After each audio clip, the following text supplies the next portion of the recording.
Today we are at the JRS Center in Bangkok and we are speaking to Aiden Raj, who heads JRS Thailand. JRS Thailand works with three groups of people in Thailand.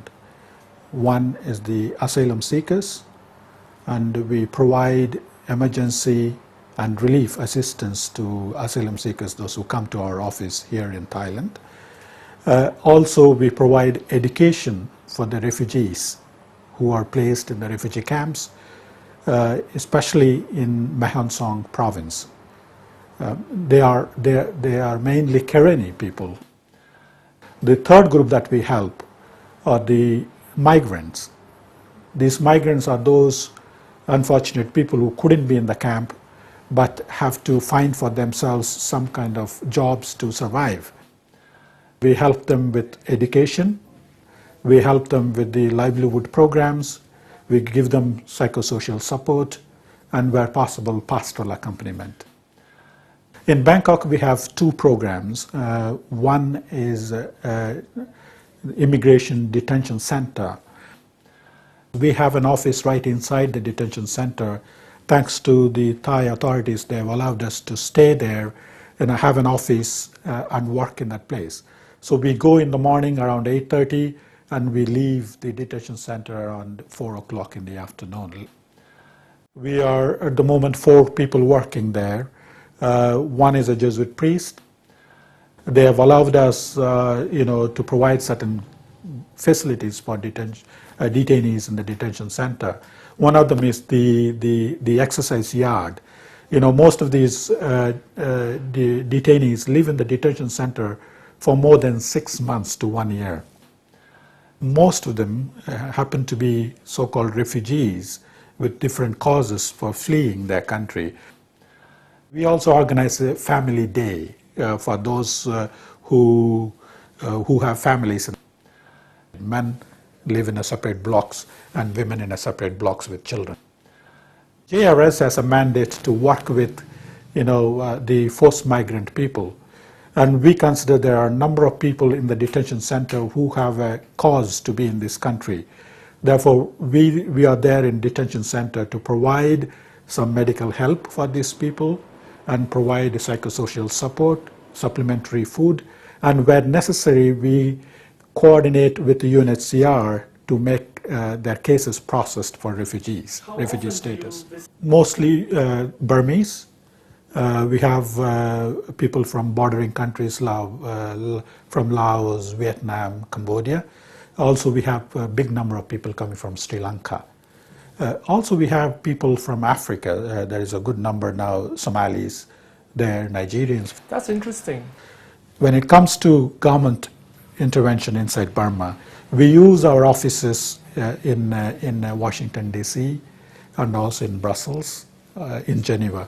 We have our advocacy people in these places where they talk to the issues that we raise from here about what's happening inside Burma and this side of the border to the governments at the intergovernmental bodies.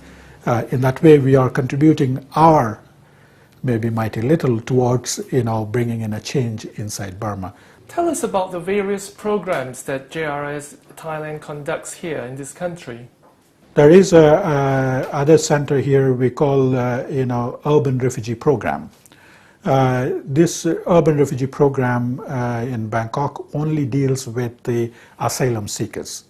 The people, those who come to Bangkok, are those who are not from the neighboring countries, mainly.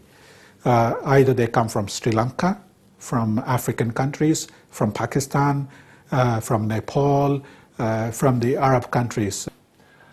We provide them information counseling as to how to go about claiming their refugee status in Bangkok, whom to approach, where to go. We provide them emergency support in terms of providing them food for them to survive, provide them hygiene supplies. We also help them to find accommodation for survival in Bangkok. The biggest program we have for JRS in Thailand is in Mahonsong province, for the 2 refugee camps in Mahonsong province. We provide both primary, middle, high, and secondary education programs for the refugees in the camps. They formed themselves to help with their own education programs in the camp. You know, we are talking about putting together both the camps, about 15,000 people. So they need to provide help for these people, and therefore they organize to provide education. There is a Karenni education program run by the Karennis themselves, and they do the day-to-day management of the schools. And JRS provides what I call the software of the program, that is the technical support, basically. We provide the teacher training. We also work with the migrant population.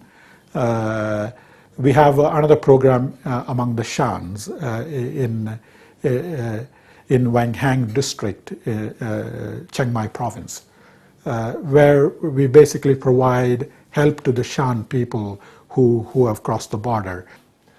Some of the vulnerable families, Shan families, who can't get jobs, you know, in the local market, we provide them livelihood programs so that, you know, they learn certain trades by themselves, like basket weaving or fish rearing at their backyard, and sell that fish, make some living, and then petty shops for some of the handicapped people. In the south, we started about 4 years ago a program for the migrants, mainly the Mons and then other people coming from that, Burmans and the rest. The biggest groups would be the Mons and the Burmans in the south. We have got permission with the Ministry of Interior to work in the camps, and then we are registered with the Ministry of Labor to work in Thailand. Does the JRS do any kind of advocacy work? We are getting more and more involved with the migrant issues now. You know, as we talked about the Renong being one of the new projects that we have started, we would be looking at more migrant issues, because we find there are about 80% or 70 to 80% of the migrant population who could be considered as you know, refugees, you know, fleeing some type of abuse or a threat to their lives. And therefore, within our mandate, that we could get you know, interested and work with this group, bring their issues to the you know, wider community for them to understand, and then try to see how we can help that kind of community in Thailand.